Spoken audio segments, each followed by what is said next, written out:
ठिकाणी गृहमंत्री असताना परमवीर सिंगांनी त्यांच्यावर आरोप लावले।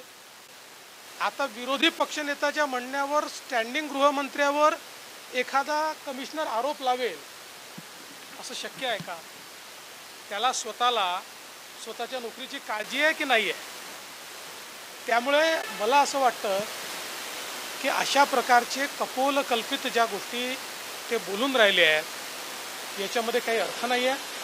मुळामध्ये एक गोष्ट लक्षात घेतली पाहिजे, अनिल देशमुखांवर केस रजिस्टर करण्याकरता आदेश हायकोर्टाने चीफ जस्टिसच्या बेंचने हायकोर्टाच्याच आदेशाने केस सीबीआयला गेली।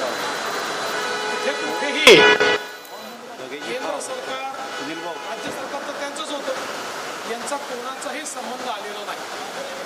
आणि वेळोवेळी ज्यावेळेस ते कोर्टात गेले त्यावेळेचे जर कोर्टाने दिलेले निर्णय आपण बघितले तर या सगळ्या गोष्टी स्पष्ट होतील।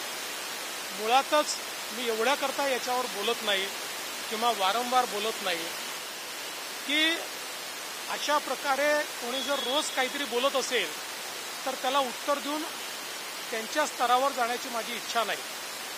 पण शेवटी सत्य जे आहे ते सगळ्यांना माहिती आहे, सत्य समोर आलेलं आहे आणि यापुढे ते येत राहणार।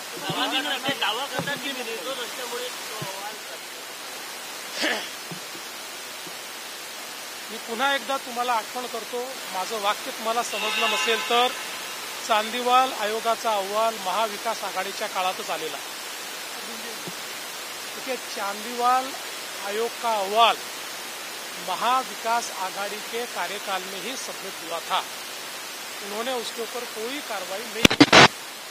और जहां तक तर चांदीवाल आयोगाचा अहवाल महाविकास आघाडीच्या काळातच आलेला आहे। तर हिंदी में देखिए, चांदीवाल आयोग का अहवाल महाविकास आघाड़ी के कार्यकाल में ही सबमिट हुआ था। उन्होंने उसके ऊपर कोई कार्रवाई नहीं की। और जहां तक अनिल देशमुख इनका सवाल है, वो गृह मंत्री थे, परमवीर सिंह को उन्होंने सीपी बनाया था, वाजे को भी उन्होंने ही नौकरी में लिया था।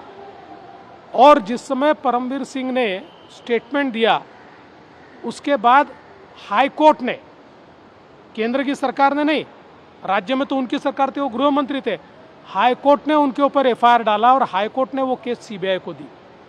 इसलिए इसमें न कोई केंद्र सरकार का हस्तक्षेप था न किसी और का कोई इसमें दबाव था। हाई कोर्ट में उस समय के चीफ जस्टिस के बेंच ने दिया है। और उसके बाद लगातार कोर्ट से आए हुए निर्णय अगर आप देखोगे, जब जब वो कोर्ट में बेल के लिए गए और आखिरी जब बेल मिली वो भी निर्णय आप देखोगे तो उससे ये स्पष्ट होगा वो दोषी है या निर्दोष है। तर आपण आता पाहिलं, देवेंद्र फडणवीस बोलत होते। यावेळी बोलताना त्यांनी सांगितलंय की अनिल देशमुखांचे जे काही आरोप आहेत ते कपोलकल्पित आहेत। तर आताच अनिल देशमुखांविरोधात बॅनरबाजी नागपुरात करण्यात आलेली आहे।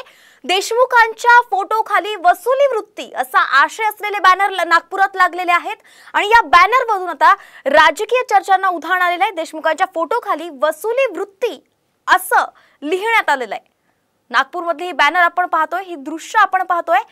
फडणवीसांसमोर विकास वृत्ती लिहिलंय तर देशमुखांसमोर वसुली वृत्ती असं लिहिलंय।